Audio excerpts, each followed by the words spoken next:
ఇప్పుడున్న జనరేషన్లో స్టడీకి ఎక్కువగా అంటే ఇప్పుడు నర్సరీ అని క్లాసెస్లో చాలా బుక్స్ చేసుకుని చదువుతూ ఉంటారు పిల్లలు. సో పేరెంట్స్ చేసేది బిగ్ మిస్టేక్ అంటే ఎక్కువగా స్కూల్ పంపించడం, గేమ్స్ అన్నీ ఆపేసి చిన్నప్పటి నుంచే బాగా చదివిస్తే పెద్ద అయిన తర్వాత ఉన్నత స్థాయిలో ఉంటారని అనుకుంటూ ఉన్నారు. సో అది నిజమేనా సార్ మరి అది? కరెక్ట్. పేరెంట్స్ అనుకోవడంలో తప్పులేదు. అందరు పేరెంట్స్ది అది ఒక డ్రీమ్ అనుకోవచ్చు. అందరు పేరెంట్స్ అలా మా పిల్లలు ఉండాలి, మనమే ఈ లెవెల్లో ఉన్నాం, దానికన్నా ముందు వెళ్ళాలని అందరు పేరెంట్స్ ఆశ. బట్ ఏమంటే ఎప్పుడూ ఒక బ్యాలెన్స్ ఉండాలి. ఓన్లీ ఎడ్యుకేషన్లు, ఓన్లీ లెర్నింగ్లోనే వెళ్ళిపోతామన్నా కూడా తప్పు. ఓకే. అలా అని ఓన్లీ స్పోర్ట్స్లో వెళ్తామన్నా తప్పు. బట్ అలా అంటున్నాను కానీ కొందరు న్యాచురల్ టాలెంటెడ్ ఉంటారు. అంటే కొందరు స్పోర్ట్స్లో బాగా ఇది ఉంటారు. Obviously they will choose sports. Okay. దాంట్లో ఫస్ట్ రావడము, స్టేట్ లెవెల్ వెళ్తారు, నేషనల్ లెవెల్ అన్నీ చేస్తారు. That's a talent. బట్ దాంతోపాటు సైడ్ బై సైడ్ ఎడ్యుకేషన్ కూడా ఉండాలి. బేసిక్ ఎడ్యుకేషన్ ఒక మినిమం అండర్ గ్రాడ్యుయేషన్ అయ్యే వరకు. దాని తర్వాత ఒకసారి వస్తే ఇప్పుడు ఇంకొక ఎగ్జాంపుల్ చెప్పాలంటే మా ఇంట్లో ఒక పనిచేసి ఆయన ఉన్నాడు పిల్లోడు. ఆయన ఆల్మోస్ట్ 26 ఉన్నాడు. సో ఆయన ఏం చెప్తాడంటే, సార్ నేను ఇంగ్లీష్ లెసన్ నేర్చుకోవాలి అనుకుంటున్నాను, నేను ఎడ్యుకేషన్ సరిగా చేయలేదు. సో ఇప్పుడు ఆయనకి ఎందుకు రియలైజ్ అవుతుంది ఎడ్యుకేషన్ ఇంపార్టెంట్ అని? ఎందుకంటే వితౌట్ దట్ మీకు లిమిటెడ్ జాబ్స్ ఉంటాయి, మీరు దాంట్లో కూడా చేయొచ్చు, బట్ చేయడానికి మీకు అవకాశాలు ఎక్కువ ఉంటాయి ఎడ్యుకేషన్ ఉంటే. సో అది ఇంపార్టెంట్. సో రెండు బ్యాలెన్స్ ఉండాలి. సో తర్వాత పెరుగుతూ మనకి ఏ ఫీల్డ్లో ఇంట్రెస్ట్ ఉందో ఆ ఫీల్డ్లో మనం ఎక్సెల్ చేయొచ్చు, of course with training and proper guidance. అంటే మెంటల్ ప్రెషర్ ఎక్కువైపోతుంది చదువు వల్ల, ప్రెషర్ ఒత్తిడి ఎక్కువ చేస్తున్నారు అక్కడ ఉన్న టీచర్స్ కానీ పేరెంట్స్ కానీ. మా బాధ ఎవరు పట్టించుకునే పరిస్థితి అన్నట్టుగా చాలా మంది వీడియోలు చూస్తూ ఉంటాం మనం. సో దానికి పేరెంట్స్ కానీ టీచర్స్ కానీ ప్రెషర్ పెట్టకూడదు. న్యాచురల్గా వాళ్ళు అఫ్కోర్స్ ప్రోత్సాహన ఇవ్వాలి చదవాలని. అలా ఇది చదివితే నీ లైఫ్ అవుతుంది అన్నట్టు చెప్తే కష్టం. ఎందుకంటే అందరి పిల్లలకి ఒక్కొక్క కెపాసిటీ ఉంటుంది అది ప్రెషర్ తీసుకోవడము. కొందరికి చాలా టాలరెన్స్ ఉంటుంది, కొందరికి ఉండదు. అందుకే కదా ఈ సూసైడ్ అవి 10th ఏజ్ గ్రూప్లో చేసుకుంటారు. It is nothing but peer pressure. అంటే నీ ఫ్రెండ్ ఫస్ట్ వస్తున్నాడు, నువ్వు ఎందుకు రావట్లేదు అనేది ఎప్పుడు కాంపిటేటివ్ మైండ్ పెట్టుకోకూడదు. వాళ్ళది ఒక టాలెంట్ ఉంటుంది, let them go with their own face.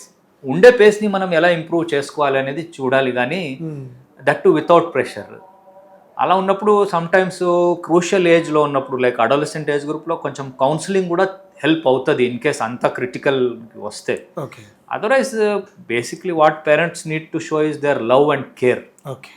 చదివితే ఇది అవుతుంది అన్నది కాదు, వాళ్ళు లవ్ చూపిస్తే చాలు, ఒక కేర్ తీసుకుంటే చాలు. పిల్లలకి తెలియదు కదా ఎందుకు ప్రెషరైజ్ చేస్తున్నారు చదువు అని, ఎందుకు వీళ్ళు ఇలా చెప్తున్నారని. They want better future, but పిల్లలకి తెలియదు అది బెటర్ ఫ్యూచర్ ఏంటి అనేది. సో కొంచెము వాళ్ళకి చెప్పి వాళ్ళ ఎక్స్పీరియన్స్ షేర్ చేసుకుంటా ఉంటే అది ఒక స్టోరీ మారిపోతుంది. ఇప్పుడు ఎందుకంటే మనం కష్టపడ్డాం కాబట్టి మనకు తెలుసు, వాళ్ళకి ఏం తెలియదు మనం ఏం కష్టపడ్డాము అని వాళ్ళకి తెలియాలి. అప్పుడు డాడీ ఇలా ఉందా, అయితే నేను ఇలా ఉన్నాను, సో మంచిగా ఉంది అని ఒక ఇది వస్తుంది వాళ్ళు. ఓకే సార్, ఇప్పుడు చిన్న వయసులోనే డ్రగ్స్ అని, సిగరెట్స్ అని ఒక 15 years దాటకు ముందలే చాలా వాటికి అలవాటు పడుతున్నారు. అంటే మనం తిరిగే వాతావరణంలో తిరిగే ఫ్రెండ్స్ వల్ల ఎలాంటి అడిక్ట్ అవుతూ ఉంటారు సార్? కారణం చాలా అదే, మెయిన్లీ ఎక్స్పోజరే. మనము ఏ ఎన్విరాన్మెంట్లో ఉన్నాం, మన వాతావరణమే మనల్ని మార్పిస్తుంది. అదే చెప్పాను నేను. మన జీన్స్లో వచ్చేది ఒకటి వాతావరణం మార్చేది, ఒకటి మనం చేసి నేర్చుకుని. సో గుడ్ కంపెనీ చెప్తారు కదా, you should give good company. So అది అయితే ఖచ్చితంగా ట్రూ. అలా అని ఎవరు పిల్లలు బ్యాడు అట్లా ఉండరు, కానీ ఇప్పుడు సొసైటీ ఎలా ఉంది, అన్ని రకాల ఇవి ఉంటాయి మనకి. సో మనం దాంట్లో ఎక్స్పోజర్ పడకుండా ఉంటేనే బెటర్.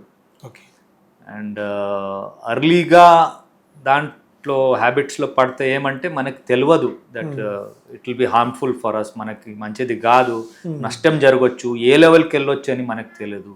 తర్వాత అడిక్షన్ హై అయిపోతుంది ఆ ఏజ్లో, బికాజ్ మనం డిసైడ్ చేయలేం whether it is good for us or bad for us.